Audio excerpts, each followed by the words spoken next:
Welcome back to my channel. My name is Dana and this channel is all about SMS Beauty, which is skincare, makeup, sunscreen. Welcome, welcome, welcome.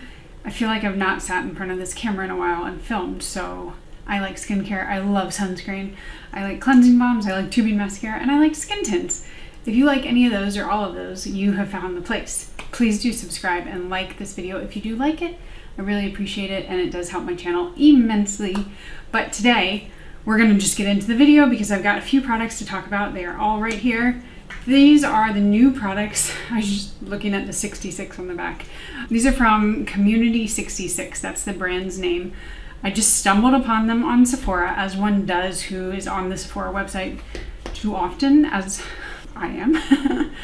And I was intrigued by them. But first off, I found this cleansing balm. This is the Makeup Melting Cleansing Balm Cleanser, excuse me. It retails for $16 and I was like, oh, a $16 cleansing balm? It's also 5 fluid ounces, so you're getting a really good deal. I believe the Inkey List Oat Cleansing Balm is 4 ounces. I could just look, and that one is $10. So this is kind of in that price range, a little bit more expensive, but still a very good price. I'm gonna talk about it in a second, but I am gonna talk about one of the others first. Right here, I have the Resurfacing Night Cream. I'm not going to talk about that in a second. That's a night cream. But this one is the one I wanted to start with. This is the Everyday Mineral Moisturizer SPF 30. So I thought I would go ahead and apply it to my face. I have worn it before. And then I'll talk about this, but then I'm going to go through the others. I'm actually not going to demo this on my face today. I will demo it on my hand. I'll insert some footage when I get to this. And then I will try, if I can remember, to demo putting this on at night. So this is actually a retinol resurfacing night cream. So it's supposed to be kind of like before your other moisturizers, you put it on. It's gonna help with the cellular and like skin turnover at night. It will help with pigmentation, fine lines, wrinkles, that kind of thing. And we will talk about that toward the end as well. But let's get started. I am kind of impressed. I'll just go ahead and tell you that. I'm kind of impressed by this sunscreen. So I did just kind of want to get it in my face and show you what it looks like.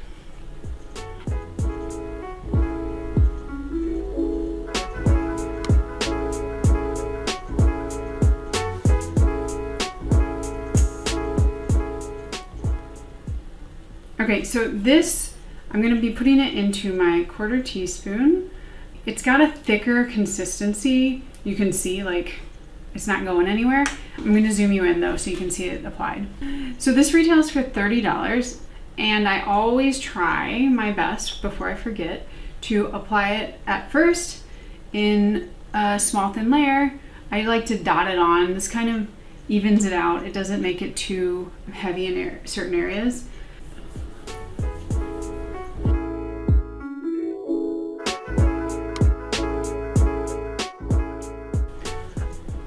I mean, like, is that magic? What's going on here? Yeah, that was my first thought when I first tried it. I was just kind of like, what? This is impressive to say the least. But I'm gonna go ahead, finish this off. I'm just gonna continue doing all of my thin layers and then we'll talk about what's in it, how much it costs. I think I said that, but we'll get into the deets in a second.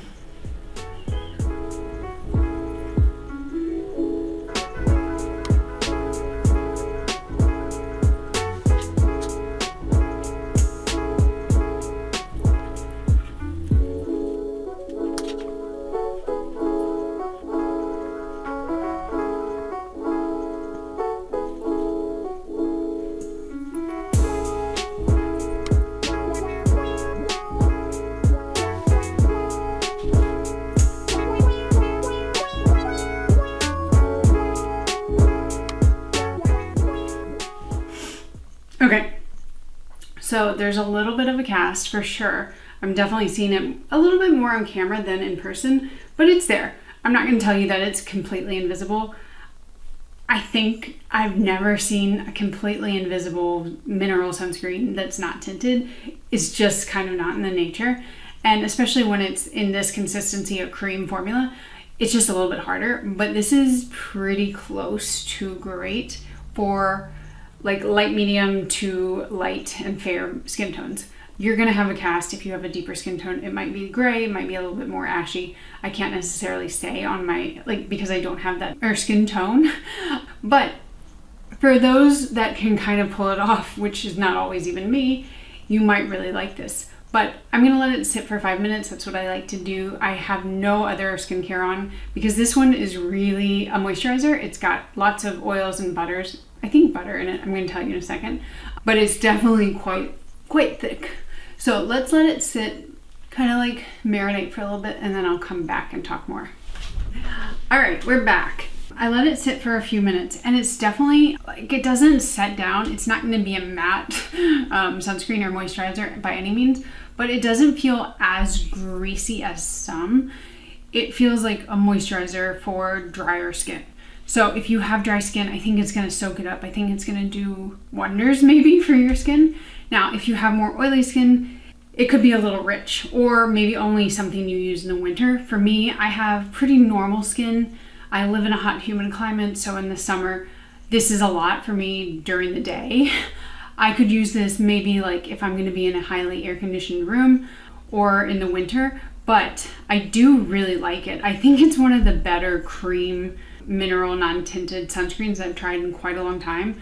One of the things, and I talk about this often, the more fluid that you get a mineral sunscreen, the ones that just kind of like are fluid, like liquidy, they tend to be easier to rub out. This one is rich, like it's thick. You saw how thick that was. And so for that reason, the fact that it does kind of blend in, not invisibly, but close to, I'm pretty impressed by. Now let's go over some of the claims because I always like to see if the claims on Sephora are the same as what I'm seeing. So it has 14% zinc oxide, that is the main filter. 14% is a pretty decent amount. It's not the highest, but I understand if they put like maybe 20%, you'd probably have much more of a white cast. And it's only 30 SPF, so it's not the highest protection either, but I'm okay with both of those. It also has niacinamide, which is B3, very popular these days. It's supposed to help soothe, brighten skin. Some people can have too much of it because like these days every single product has it. So if that's you, maybe this is one you skip, but my skin tends to like it. Hyaluronic acid, also a product you've probably heard a lot about. It's supposed to help plump your skin, give it long-lasting moisture and hydration. Shouldn't be a problem for many people. But what they do say about it is a lightweight, silky, I'm not sure about the word silky, but okay, physical sunscreen infused with antioxidants to moisturize, protect, and prime without a white cast. So I'll give them like 75% of that.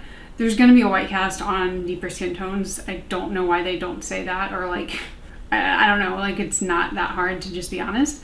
And I don't think it's necessarily silky. I think it's smooth, but silky connotates something like a little bit lighter and thinner. But I don't mind the texture of it. That said, I think it's really, again, for a cream moisturizer / sunscreen, it's one of the better ones. Now, my concern is that it is, you know, a little heavier, and I think a lot of people are probably not going to be using the correct amount, which is 1/4 teaspoon for your neck and face. So that's just something I always worry about, but you know, what can you do? I can just tell people over and over again.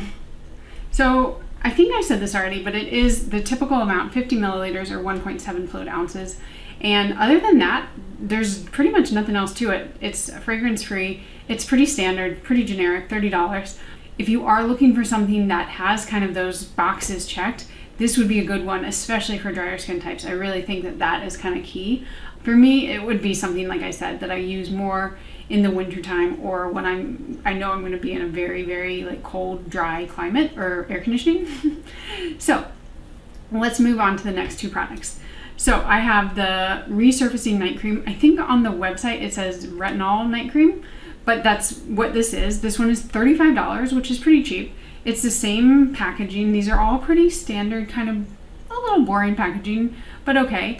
So that is 1.7 fluid ounces or 50 milliliters, and it is a retinol. So retinols are going to help with lots of things. I hope you're using something like a retinol if you like skincare, because they really do help with fine lines and wrinkles. They can help reducing dark spots. They can do quite a few things, and it's really good to incorporate one or two of them. I mean, not the same night, but different kinds into your routine.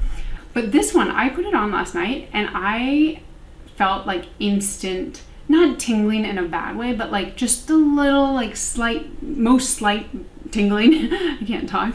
I haven't been using it that long, and you do need, like, I think it's 6 weeks to see any results with retinol. So I will check back in when I probably will finish this. But so far, I think it's a really good deal for a retinol. A lot of times you get them that are like easily $60, and this being $35, you know, pretty decent amount.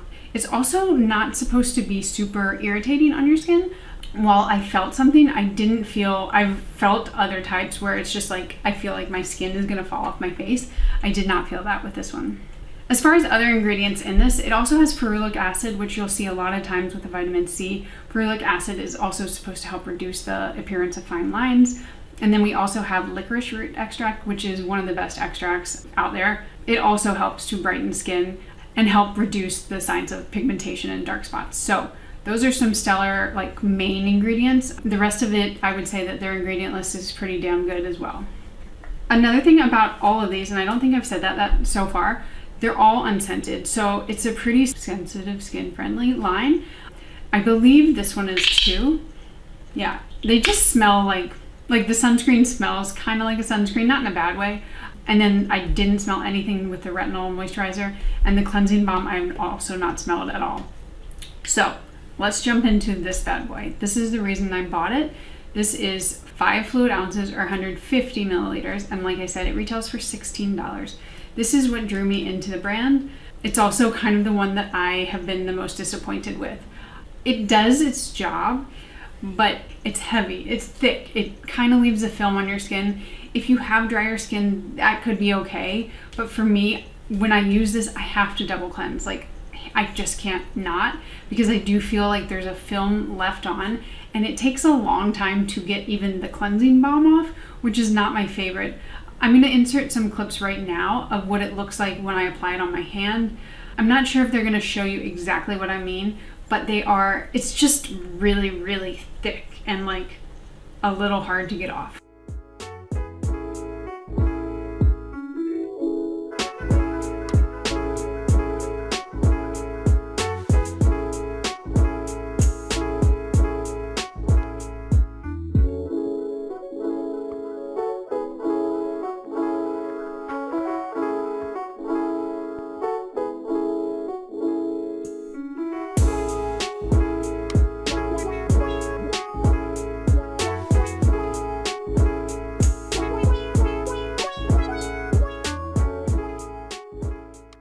Okay, so as you can see with the cleansing balm, it is thick. It does rinse off. I found, like, on the back of my hand, that demonstration is not as accurate as when it's on my face. I do find it a little harder, and I think a lot of people are really gonna enjoy it. For me, I still am gonna purchase the Inky List over this.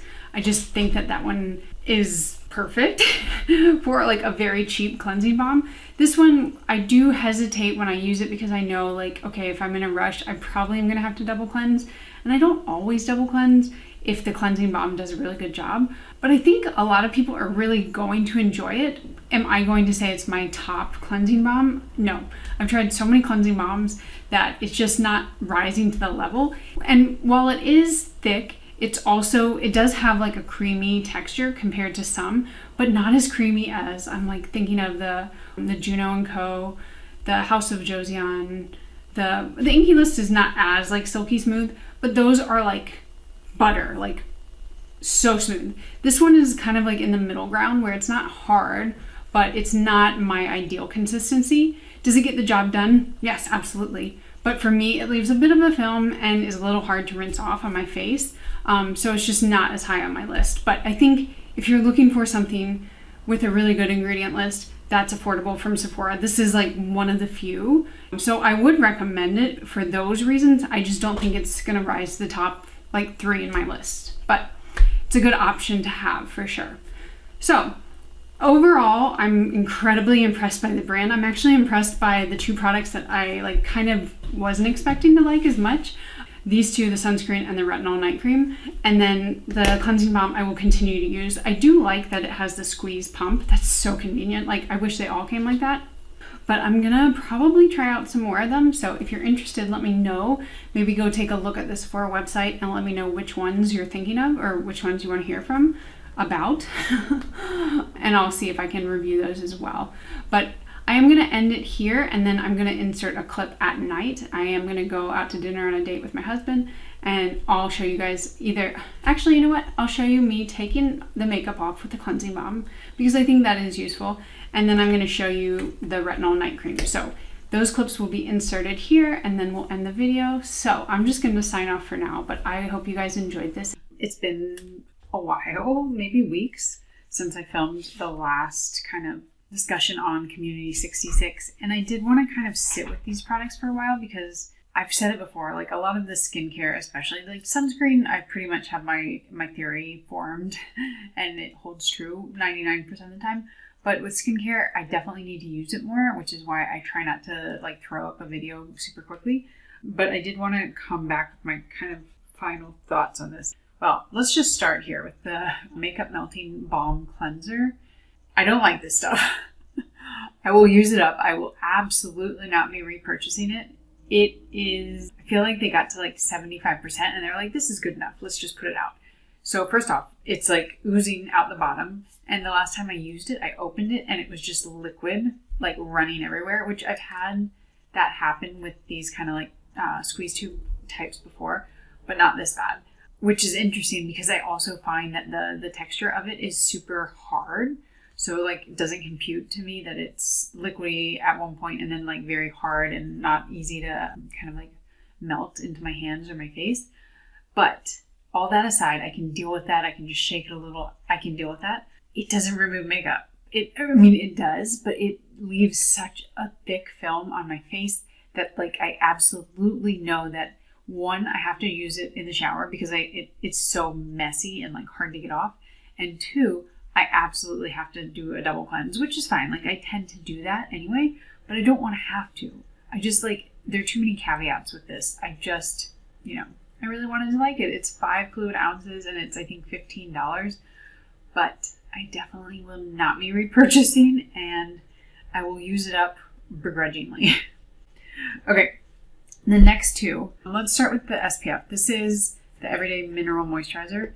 While I still think that like what I said rings true and holds true in that it's one of the better SPFs with no cast, I just don't, and I don't like foresee myself using it. I just like, give me a little bit of a tint. I don't know why this is necessary, because there are tints out these days that are not like any one skin tone that can be more universal, not 100%. But I just, like, I don't reach for this kind of sunscreen. So it's not a bad one. I think everything I said holds true, like I just said, but I would definitely not repurchase because I have so many others that I much prefer. So this will probably be one of those ones that I kind of pass off or eventually sell to maybe a subscriber. And then the last one, the Resurfacing Night Cream. This is actually my favorite of the bunch, which I was not expecting. It is powerful. So first off, if you use any type of AHA, any type of acid, you'll understand like certain ones work better for certain people. Some people work really well with lactic or glycolic acid. So make sure you understand or look to see which ones you prefer. If you're a beginner, maybe don't start with this one because I do think it is pretty powerful. I accidentally, because I totally forgot it was an AHA, I just smeared it all over my face one day. Not like a lot of it, but enough that I had it under my eye. I had it everywhere. And I just have this thing where my under eyes are so dry. They're so prone to like anything. So it got there and they got like really tight. They had like wrinkles, like not wrinkles, but they were just, it's happened before. It'll happen again. I don't like it. I don't want it to happen. It definitely happened with this, and I had to like kind of wait until this skin basically kind of fell off. So be careful with it. It's definitely powerful. I love it a lot. I would just say if you're a beginner, take caution. If you're not a beginner, definitely avoid the sensitive areas on your face and give it a try though. It's pretty good. It's like one of the better ones that I own. So I think that's it. I will try to get this video up soon because I know I've been kind of like holding off on it for a while. But if you did like it, definitely give it a big ol' like, and I will see you guys in my next video. Bye.